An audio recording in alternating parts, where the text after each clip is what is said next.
I think the win the very next day made that a lot easier. That was a painful loss for me. One of the most disappointing starts of my whole career, really. Just to not come through in any fashion on that day was, that was painful. That hurt me. But you have to move on. And luckily, Jack and the rest of the guys did the job the next day, and we are in a good spot now. So we got to take care of business at home, and it starts with tomorrow.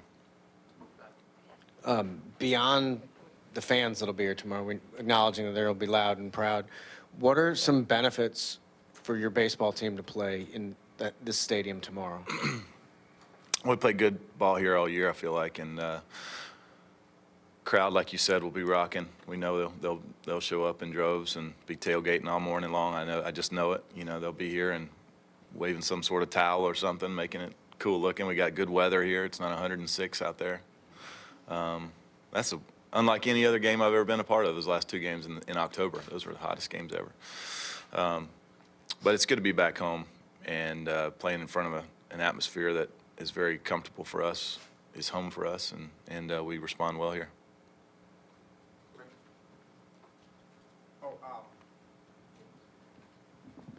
Do you think this is the first time in your career when you've almost been old enough to be the father of the pitching opponent you have tomorrow?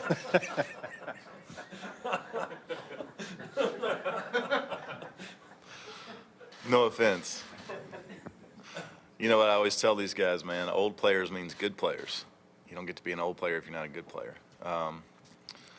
Besides that, Commish, what a great question. How old is he? 22. 22? Yeah, I guess it could be. It does happen. I haven't thought about it before now, Commish, but probably is. Yeah, thank you.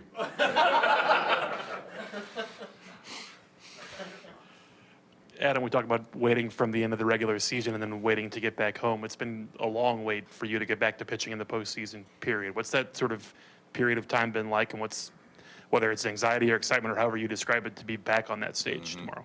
Yeah, 3 years. I heard somebody say the other day, the Cardinals have been out of the postseason for the better half of a decade. And I was, wow, 3 years is the better half of a decade. But it does seem like the better half of a decade. It's felt longer than 3 years. And we had a couple close calls there. But, what I just was taken in the other day in Atlanta with a great crowd.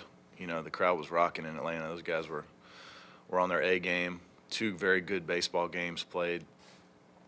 Tense moments the whole time. I remember just looking at Michael Wacha and saying, how awesome is this?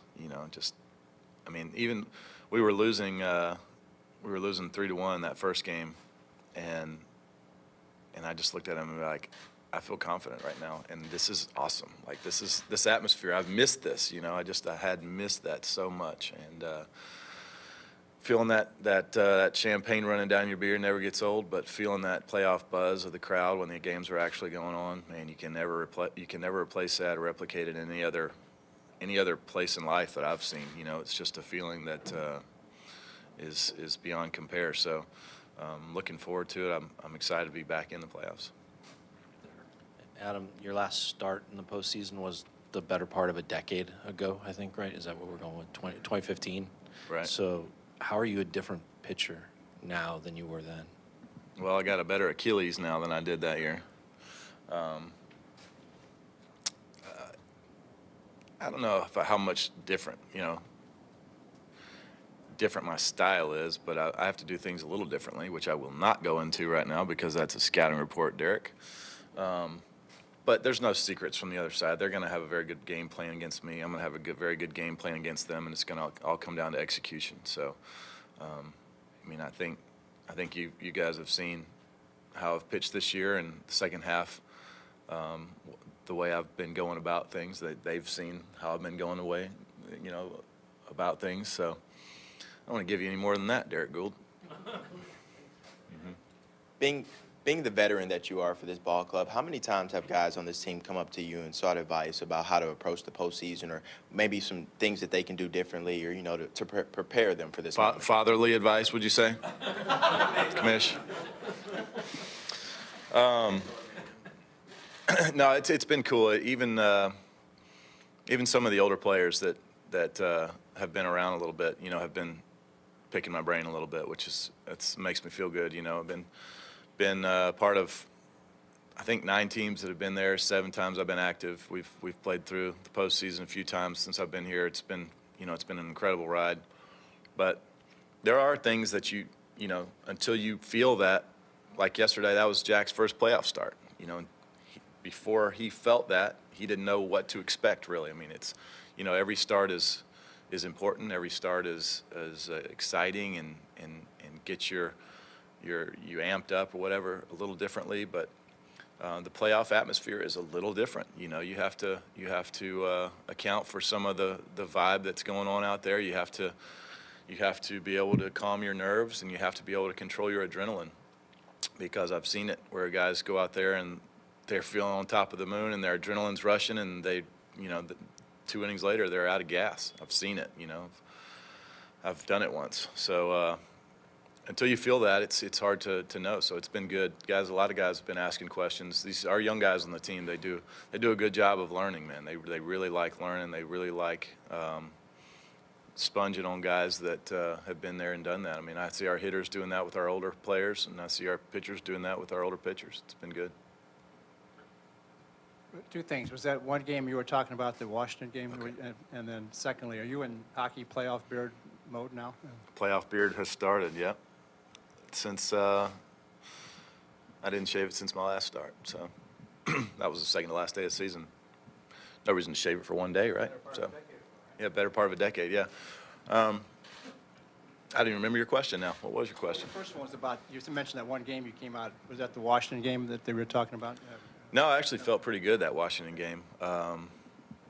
Results weren't very good, but I felt very good. And if you look back at that game, I mean, some of the pitches they hit, tip your hat. Some of the pitches they hit, man, they should have hit. So it's just a weird executed day on that part. But I'm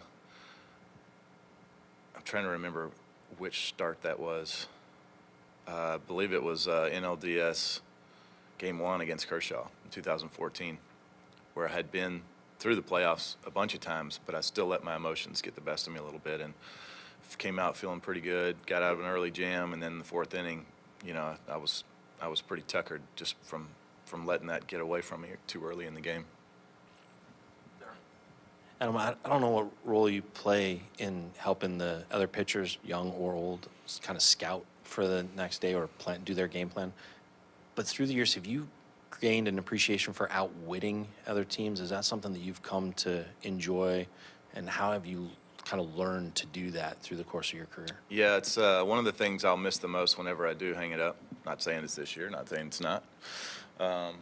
Is the preparation, is the game planning for each game. What's he thinking? What did I do last time against him? Is he gonna be able to adjust off that?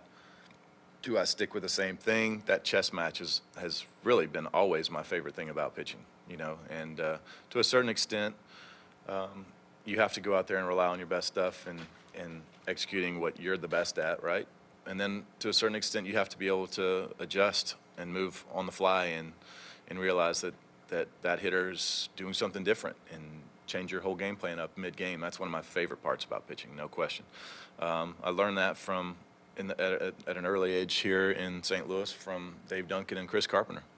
Those are my 2 game planning mentors that taught me how to read hitters, taught me how to watch. Now, I grew up doing that with my brother a little bit also, watching Braves games. Or what pitch is he throwing here? He just threw the slider. He just threw the fastball away. This was his reaction. What do you think he's going to come with next? And so that chess battle has always been my favorite thing about pitching. Will continue to be my favorite thing about pitching. Last night I was watching the game. I was watching the Dodger game. The closer for the Nats goes out, throws 6 straight fastballs away. I go, man, he throws this back foot slider right here. He's got him dead to rights. He just had him leaning out over. Back foot slider. Jenny goes, wow, it's almost like you know what you're doing. I said, I know. I was sitting there. I was going, oh, please throw the back foot slider. Not because I was rooting for anybody, but just because I wanted to see that pitch sequence break down. Adam, when you talk about that first postseason start and not knowing how that feels until you do it, you watched both Jack and then also Miles this week get into that first inning and have to kind of fight through a little bit and get one across, but they get out of it. Is there a benefit, do you think, to you being able to be that calming influence, and then to have an expectation for that environment to maybe have a different sort of story with that first inning tomorrow? I don't know. I feel like the first inning is usually a pretty important inning. You know, if you go out and can set the tone, put a 0 up, get your hitters a chance to score first, set the tone for the game, that's pretty important.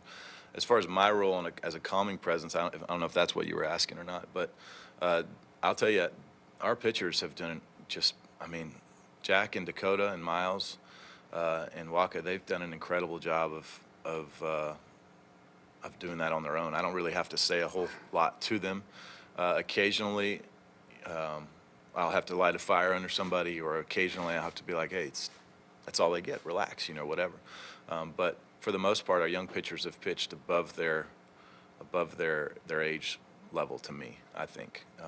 Dakota had a couple of games this year where, he's such a competitor, he's such a fiery, y'all don't really probably know that, but he's so fiery inside. He wants to win so bad. Occasionally I've had to settle him a little bit. Last year I had to calm Jack a little bit, but this year, man, I haven't had to do a whole lot with them. They're a bunch of studs, I'll be honest with you. Take one last one for Ben. When you look at the idea of everything coming back home, you're pitching Game 3 at Busch Stadium. The Cardinals are back in the playoffs. Carpenter's going to be back in the lineup. Yachty's behind the plate. Do you sense some sort of symmetry there? Yeah, there's something about that, yeah. Carp's just been dying to have some playoff at-bats. He loves this moment, too. And Yachty loves this moment. And I live for this moment, too. So it's good to see a couple of – Carp's getting old now. I can call him old, older. Anyways, he's getting up there and long in a tooth. It's good to see guys that you're familiar with back there behind you, but we trust our whole roster. These guys can go out there. Everybody on the roster is on there because they have a chance to contribute in a major way, and there's a couple guys that aren't on the roster too that are going to potentially contribute in a major way going forward in this postseason. We got some guys that are chomping at the bit to get out there. So, but I'm glad that number 13 is getting a shot. I certainly think he's earned that over the years here, being a great playoff competitor and performer in the past. I can't wait to pitch to Yachty again tomorrow. It's one of my favorite things in the world to do is to pitch to number 4. So it's cool. Yeah.